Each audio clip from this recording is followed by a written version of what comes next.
Good afternoon. Hello, everybody. Thank you for coming. Thank you for inviting me, Sandrine.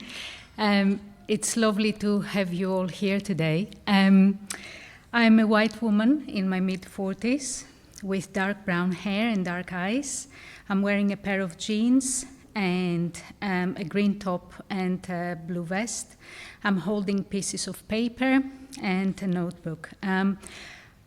As a preface, I would like to read the beginning and end from a poem by Mary Oliver called Wild Geese, and hopefully it will make sense why I chose this poem and how it relates to what Sandrine was talking about and what I'm going to talk about. You do not have to be good. You do not have to walk on your knees for 100 miles through the desert, repenting. You only have to let the soft animal of your body love what it loves. Whoever you are, no matter how lonely, the world offers itself to your imagination, calls you to it like the wind, like the wild geese, harsh and exciting, over and over, announcing your place in the family of things.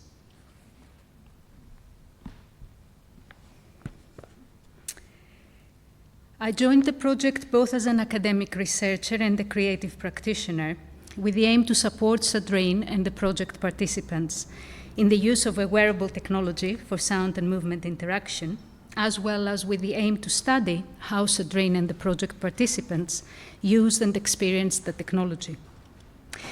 On my wrist, I'm wearing a square-shaped object, a bit bigger than a matchbox. Inside this square, there is a sensor and a rechargeable battery. The sensor is connected via Bluetooth to a laptop, sometimes, and is sending to the laptop data in real time, sometimes, about my motion, specifically the tilt, rotation, and spin of the part of the body that is holding the sensor. These data are processed through a custom-made software and become translated into sound in real time. The software also includes a visual interface that I can see on a computer screen, and through this interface I can choose the specific sound I want to work with each time.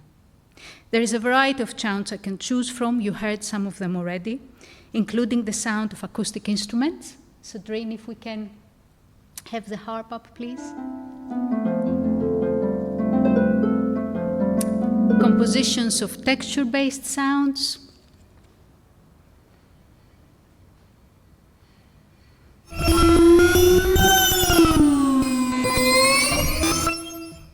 as well as field recordings. This is echome, a wearable technology for sound and movement interaction that can be used in real-life environments and requires no technical expertise or setup, but a lot of nerve, as you witnessed. I would like to spend the next 20 minutes or so talking about the role that the particular technology has had in this project and how it encompasses and facilitates the company's mission, which, as Sandrine was just telling us, is to champion inclusivity, connection, and expression, specifically in relation to the experience of visual impairment and blindness. Sandrine and I met in 2021 when Sandrine visited Inside Yellow Sound, an installation I created with a group of artists and academics at the University of Leeds. The installation was based on a stage composition developed by painter Vasily Kandinsky in 1909 and explored how the use of echome could both foreground the synesthetic quality that is at the heart of Kandinsky's work, as well as render the composition accessible to people with visual impairment or blindness. As you already heard, Sandrine had already done some work on developing a dance approach for participants with visual impairment, and she also enjoyed the installation, so we both became interested in working together. The summer of that year, Sandrine, dancer Sophia Older, and I worked together on the development of a pedagogy for the use of echome in dance practice. Some of the questions we asked were: how can echome enable creative expression as well as development of material for performance? What kind of skills can the creative use of echome foster? how do these skills compare with existing skills in dance and movement training? How can the insights we gain in the studio be communicated to other practitioners? At the heart of these sessions was the idea that when we're working with this technology, the perception and making of sound is closely intertwined with the perception and making of movement. I use the word kinesonic to capture this close intertwining. Kinesonic is a composite word from the words kinesthetic and sonic, and aims to name an embodied experience whereby acts of sounding and listening are informed by kinesthetic awareness, and acts of moving are shaped by auditory perception and listening. These sessions resulted in the creation of 9 videos called Kinesonic Embodiment, which you can find on the echome website, and offer a range of practical activities on what a group of practitioners can do in the studio and how they can progress from simple to more complex tasks. These sessions offered for the basis for the creative approach that Sandrine and I began using together with the Leeds-based group of this project, as well as separately from each other. So what I would like to do with this talk is bring attention to 2 key points where the mission of Unbound meets the principles that lead the development of echome. One is accessibility, and the other one is the role of vision in dance. So I will start with accessibility. One of the principles that both Sandrine and I shared were the conviction that accessibility is not a set of adjustments that become retrofitted to a performance or a workshop once the performance or workshop are ready to go. Rather, accessibility is the ground on which any collaboration or encounter begins. Both Sandrine and I, therefore, begin with the assumption that each person, whether this is an audience member, a workshop participant, or a collaborator, will bring to a performance or creative process their unique experience of what Tobin Siebers calls complex embodiment. The needs, preferences, trainings, habits, and social inscriptions that constitute and shape a person's engagement with the world and with an artwork. This is not to erase the very real biological markers of impairment and the very real social inequalities of disability. This is not to say that because we're all different, difference does not matter. It does. It is rather a way of keeping in mind that each person is embodied, and that embodied experience is contextual, multidimensional, and processual. Disability is not something fixed, both because the impairment that relates to the disability may be different over time, as well as because embodied experience by default is contingent upon many factors: the weather, the satisfaction of basic needs, connection with others, to name just a few. Within a professional dance environment, this idea of complex embodiment is also a way of acknowledging that different forms of embodiment feature different kinds of skills, competencies, and value systems. Within any creative process, therefore, it becomes important, as Sandrine already said, to be transparent about and, if possible, share the values that guide each person's process and decision-making. Although the ethos I'm describing is commonly shared, there is still a divide between so-called professional dance practice and so-called community practice. The divide is not simply about who gets to participate and under what terms, but also what as a society we consider to be dance. What dance should look like? When dance is good? What kind of bodies and persons can dance? It would be fair to say that Sandrine and I share a deep suspicion of this divide, and as you may know already, Sandrine's work also includes a long and very successful involvement with professional dance practice. And I asked her once why she decided to leave this world, and she told me that she got bored. So we are both suspicious, and maybe we're bored as well of this divide, and especially the way it becomes mobilized towards the maintenance of oppressive hierarchies.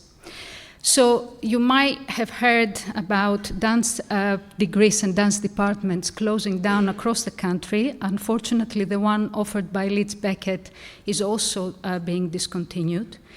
And just to give you a recent example of what I have in mind, on the 4th of April, the Education Secretary Gillian Keegan, and I quote from The Guardian, told the Office for Students to freeze grants intended to meet the extra costs of offering music, drama, fashion, and other arts courses for undergraduates, and for it to cut grants for postgraduate teaching in those subjects. Okay?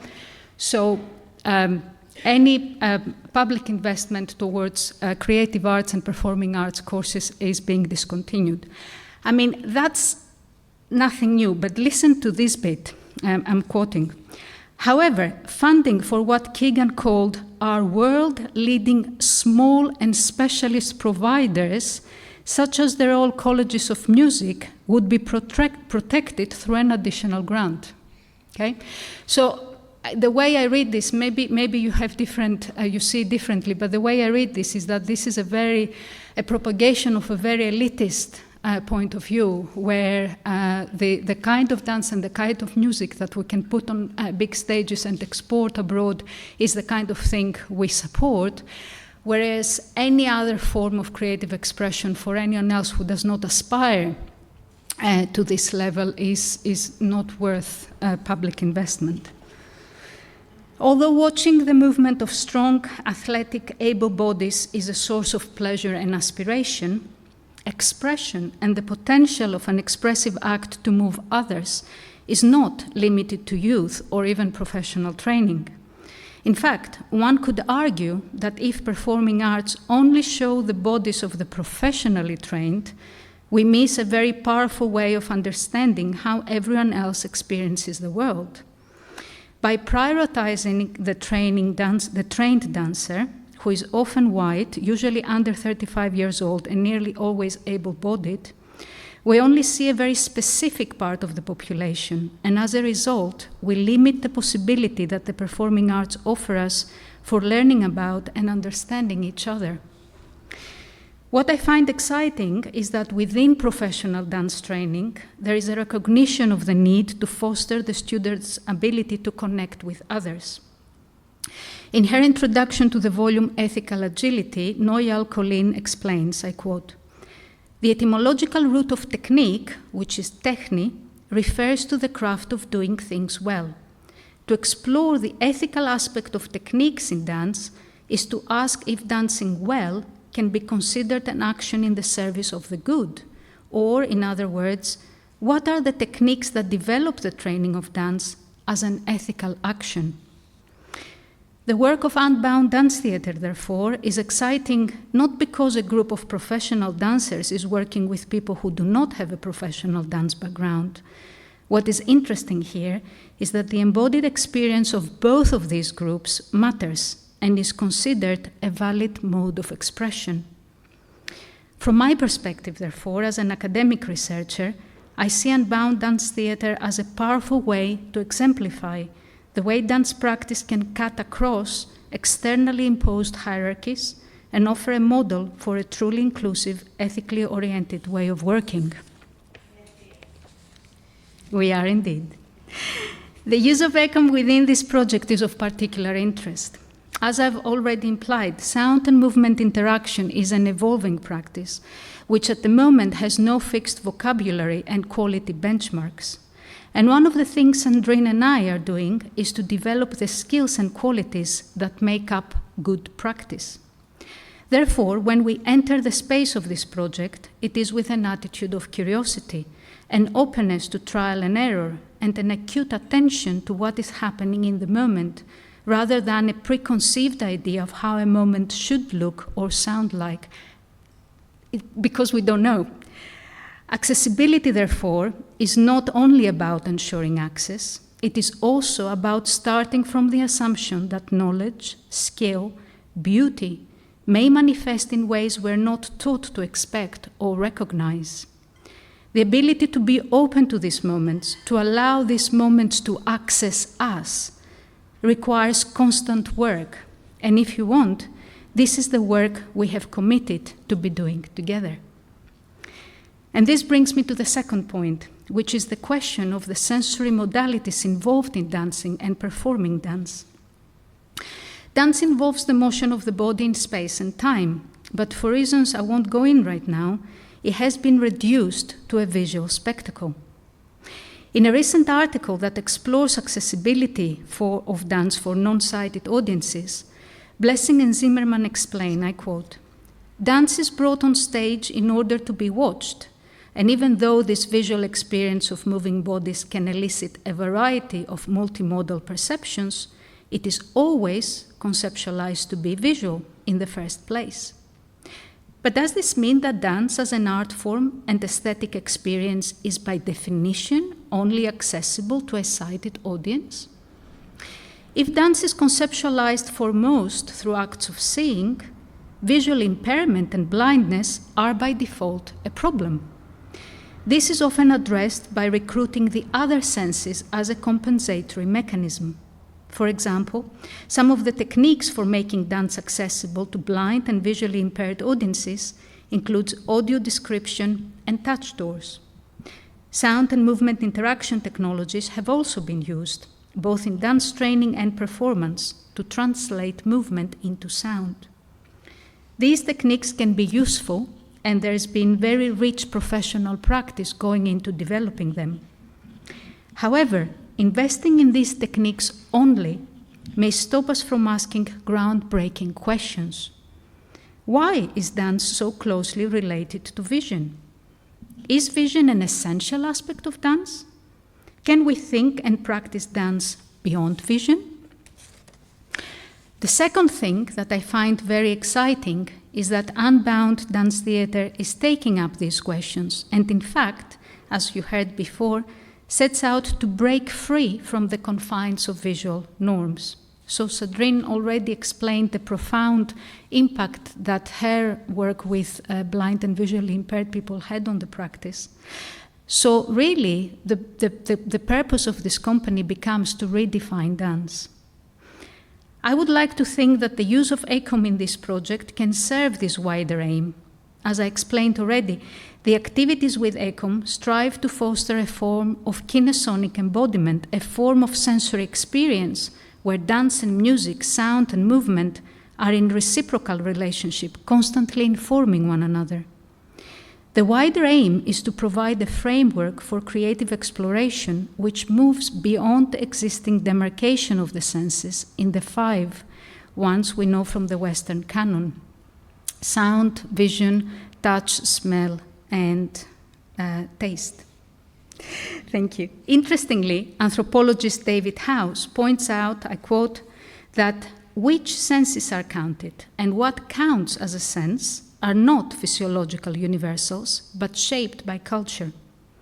House also argues that within Western culture, the separation of the senses in discrete sensory streams is ideologically and politically connected with the separation of people in individuals. He argues that an ideology of sensory exclusivity is symptomatic of a society that is centered on the autonomous individual rather than the relations between individuals. So what House and other anthropologists and choreomusicologists talk about, especially when they study the work of non-Western cultures, the performing traditions of non-Western cultures, is that the way the sensory organism is structured, and the way it is structured in the West is according to the 5 senses, actually maps to social structures.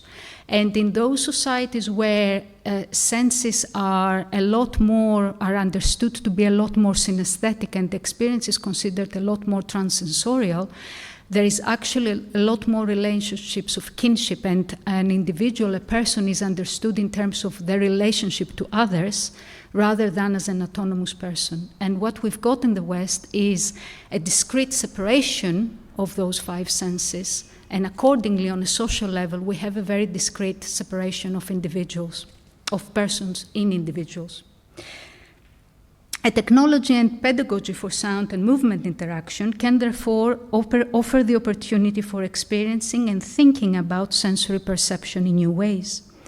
We might not yet have a language to fully account for this experience, but through creative work, such as the one that happens within this company and in this very studio, we can begin to gain an understanding of its contour.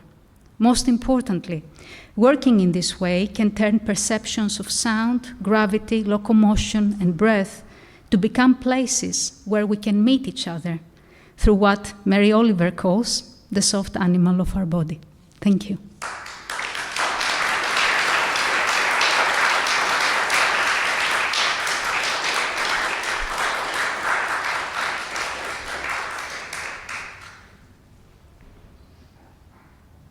So if you have any question for Maria, please feel free to ask them.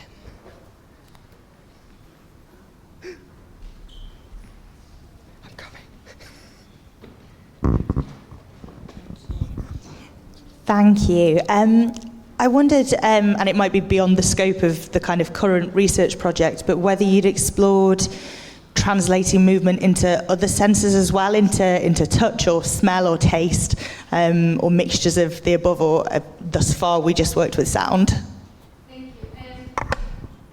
A tiny bit. There is an engineer in University of Leeds where I work, where he's very interested in developing haptics, both as a creative and as an assistive technology, and he's using echome because echome is already set up in this way. And what he does is he takes the sound and translates it into vibration. So the idea is that as somebody moves, the movement via this system translates into vibration, which can be felt by the person who moves or by someone else. Thank you.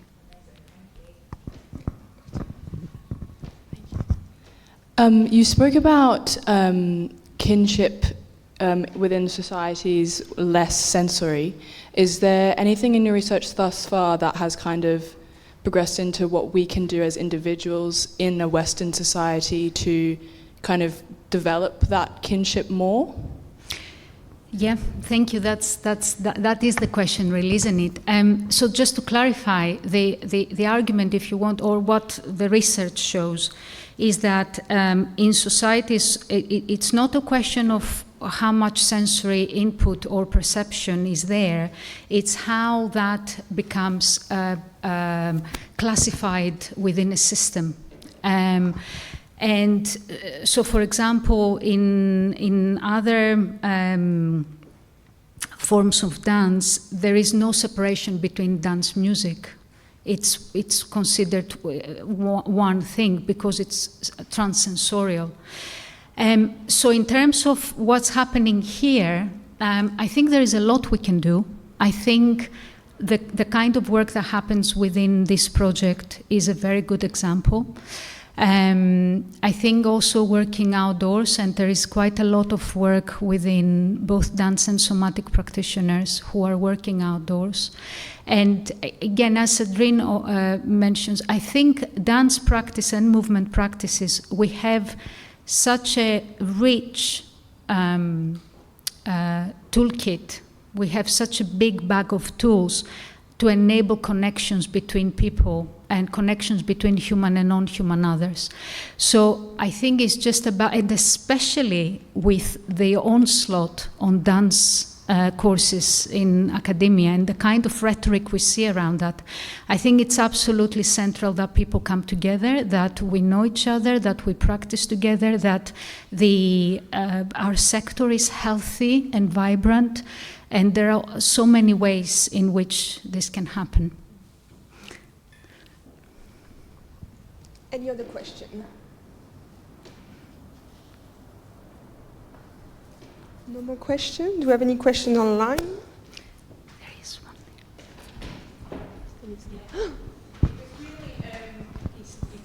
Sorry. You touched on it at the end about the collaboration, really, and it was really asking how do other practitioners that aren't maybe in the dance world kind of can support that collaboration? Because I know Helen's talking a little bit later on about taking a trauma-informed approach. So how does that support? Because obviously it's quite soul-destroying listening to when you were talking about the funding being cut, and it's very short-sighted of the government that they can't see how that then is actually not being inclusive and pushing sort of other people out of that arena, so to speak. So yeah, I'd be interested to hear more about where the company is going regarding collaboration. With non-dancers, you mean, or people from other professional backgrounds? Yeah, I suppose you'll probably see a route through with other dancers, but somebody like myself isn't within the dance world. But obviously there's an arena then to kind of work collaboratively to look at how you can showcase this and almost like challenge then people's thinking about being inclusive. Because it's quite a statement that you made before about the funding, and when you put it like that, it's like, that is wrong on every level. Sorry, just felt like a voice. Well, I don't know if Sandrine, if you've got ideas specifically about what you're thinking about the company, but I think in broader terms, I think first of all is just, and this is like, again, one thing that we can do for each other is this idea that we're all bodies. Humans can't exist without a body. You know, you can't leave your body at home. And it's through our embodied experiences where we can open up and engage with one another on a much more humane level. And I think this is something the world needs right now. So yes, there is something about making those practices as healthy and as powerful as possible and sharing them and kind of talking to the powers about their importance. But then it's also, the way I experience it is very much like something like a practice each individual can do every day, because my experience has been that it is so easy to become very disembodied and very much in one's head and very, very much overwhelmed by information, by stress, all kinds of things that are going on. And there is something about being able to go back to this and from this open up to other people. And I think that's the daily practice. But maybe, yeah, on a kind of a I mean, that's policy. such a big question. I'm going to feedback if I go there. I think just what you say, we interact with the world through movement. So technically, we are constantly dancing.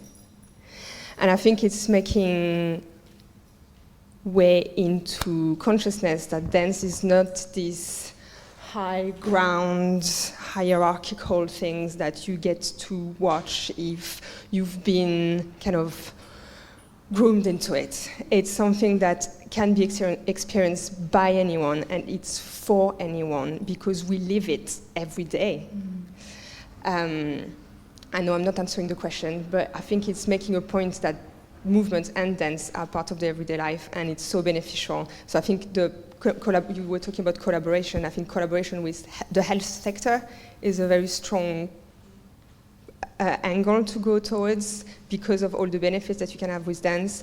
It's also making sure that this kind of work and inclusive work is not on the outskirts of the dance industry, but it's in the heart of the dance industry, and it's taught in college and higher education, and students are aware that it's one part of, it's not just one little part, it should be encompassing the whole of dance practice, because the dance world really needs more of this, because there's a lot of toxicity, there's a lot of non-consent practice, there's a lot of exclusivity, and I think if we bring more inclusivity in dance industry as a whole, we will make our point on how it is useful for society. It's what we're doing today,